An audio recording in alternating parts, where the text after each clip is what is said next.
बड़ी खबर, असम पीटीसी चुनावों में बीपीएफ की शानदार वापसी। 40 में से 28 सीटें जीतकर दर्ज की ऐतिहासिक जीत। भाजपा यूपीपीएल को झटका। एनडीए घटक बोडोलैंड पीपुल्स फ्रंट ने असम के बोडोलैंड क्षेत्रीय परिषद चुनावों में जबरदस्त जीत हासिल की है। हाग्रामा मोहिलेरी के नेतृत्व वाली बीपीएफ ने 40 में से 28 सीटें जीतकर एक तरफा बढ़त बना ली। यह प्रदर्शन पार्टी के लिए ऐतिहासिक माना जा रहा है, क्योंकि 2020 में बीपीएल को मात्र 17 सीटें मिली थी और वह सबसे बड़ी पार्टी बनने के बावजूद सत्ता से बाहर हो गई थी। इस बार निवर्तमान परिषद में सहयोगी रही United People's Party, Liberal, UPPL और भाजपा को बड़ा नुकसान हुआ।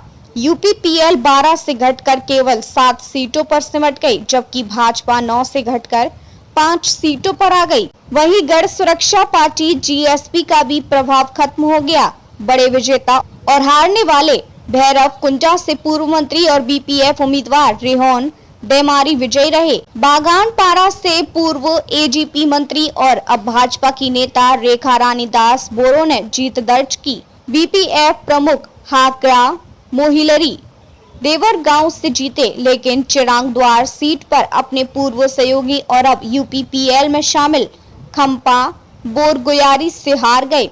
निवर्तमान बीटीसी प्रमुख प्रमोद बोरो गोईमारी से जीत गए, लेकिन डोटमा में बीपीएफ के प्रकाश समतारी से हार का सामना करना पड़ा। चुनावी परिदृश्य, बीटीसी की 40 सीटों में से 30 अनुसूचित जनजाति एसटी के लिए आरक्षित, 5 गैर एसटी और 5 मिश्रित श्रेणी की है। परिषद का कार्यक्षेत्र कोकराझार, चिरांग, बक्सा, उदलगुड़ी और तामुलपुर जिलों में फैला है।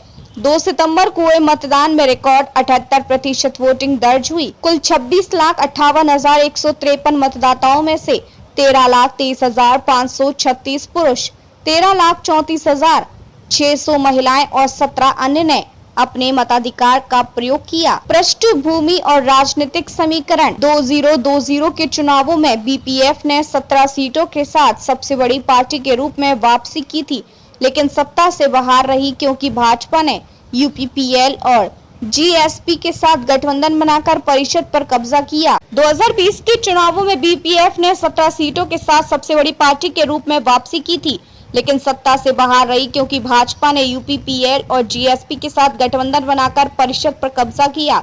2020 में UPPL 12 seat, Bhajpa 9 seat, GSP 1 seat, Congress केवल 1 सीट जीती थी, लेकिन उसका सदस्य बाद में भाजपा में शामिल हो गया। इस बार जनता ने भाजपा यूपीएल गठबंधन को करारा झटका देते हुए बीपीएफ को बहुमत से परिषद में भेजा है।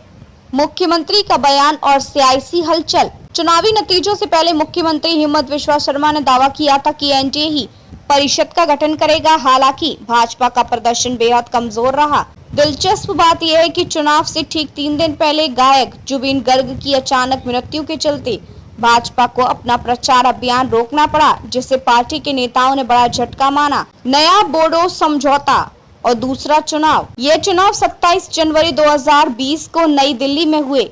नए बोडो समझौतों के बाद दूसरा परिषद चुनाव था। ऐसे में इन नतीजों को बोडो राजनीति में बड़ा बदलाव माना जा रहा है।